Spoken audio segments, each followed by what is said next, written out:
messieurs, bonsoir, bienvenue à Perspective. Ce matin, lors de l'audience générale, le pape s'est penché sur un nouveau don de l'esprit, celui de conseil. Le pape nous recommande d'invoquer l'Esprit Saint dans toutes les décisions importantes de notre vie, de le prier en tout lieu, y compris dans la rue et dans les transports publics. Par la prière, demandons conseil à Dieu, sachons l'écouter. Le pape le répète, il faut laisser à l'esprit la place de se manifester. Prier et prier encore afin qu'il vienne toujours à notre aide. On écoute un résumé de sa catéchèse. Frères et sœurs, par le don de conseil, Dieu lui-même illumine notre cœur pour nous faire comprendre la manière juste d'agir et de parler, ainsi que pour nous indiquer la route à suivre. Le Saint-Esprit nous rend sensibles à sa voix, il oriente nos pensées et nos intentions selon le cœur de Dieu, il tourne notre regard intérieur vers Jésus, modèle de nos relations avec le Père et avec nos frères. C'est ainsi qu'il nous rend capables de faire des choix concrets en communion avec Dieu. Par la prière, dans l'intimité avec Dieu, nous apprenons à lui demander quelle est sa volonté. Le don de conseil est un trésor pour toute la communauté chrétienne, car le Seigneur nous parle aussi lorsque, dans les moments difficiles de la vie, nous rencontrons des frères qui nous aident à reconnaître la volonté de Dieu.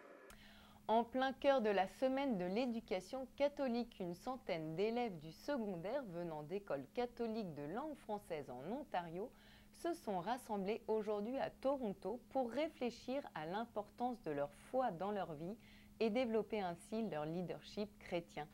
Pour clôturer cette rencontre, une grande messe présidée par son éminence le cardinal Collins a été célébrée cet après-midi en la paroisse Sacré-Cœur à Toronto. Dans le même temps, des messes ont été célébrées dans toutes les écoles catholiques de langue française de l'Ontario pour rester en communion de prière. Nos équipes de Sel et Lumière étaient présentes à la messe de clôture.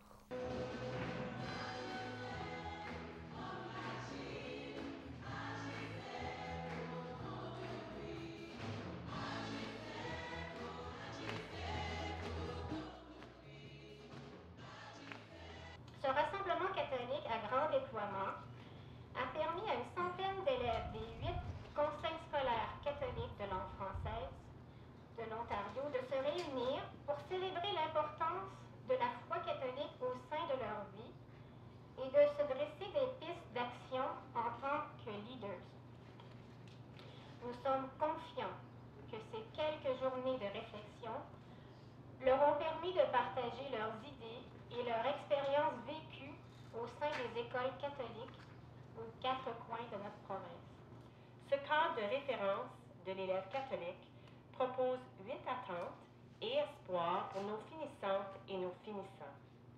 Tout au long de leur cheminement scolaire, le cadre orientera le parcours d'apprentissage des élèves, non seulement en termes de connaissances et de compétences propres au 21e siècle, mais aussi en termes de valeurs, d'attitudes et d'actions soutenues par la raison et la foi catholique. Grâce à leur leadership, nous avons aujourd'hui un outil qui fut rédigé par et pour les élèves catholiques de langue française en Ontario. Nous sommes fiers d'eux et sommes confiants qu'ils feront toute une différence pour notre monde. Je suis une croyante parce que je crois. Ma vie a un sens. Il est important pour moi de découvrir chaque jour un sens à ma vie, à la lumière des valeurs évangéliques. Je suis un penseur. Parce que j'ai des idées, je contribue. Afin d'assumer mon leadership chrétien francophone, je suis content de pouvoir m'exprimer et de contribuer. L'école catholique me permet de mieux comprendre et réfléchir sur les défis de notre société, notre communauté et notre paroisse, afin que je puisse prendre des décisions et trouver des solutions qui serviront au bien commun de ma communauté. Pour rappel, la Marche nationale pour la vie 2014 aura lieu demain à Ottawa. Le thème de cette année est la question « Êtes-vous pour la vie ?»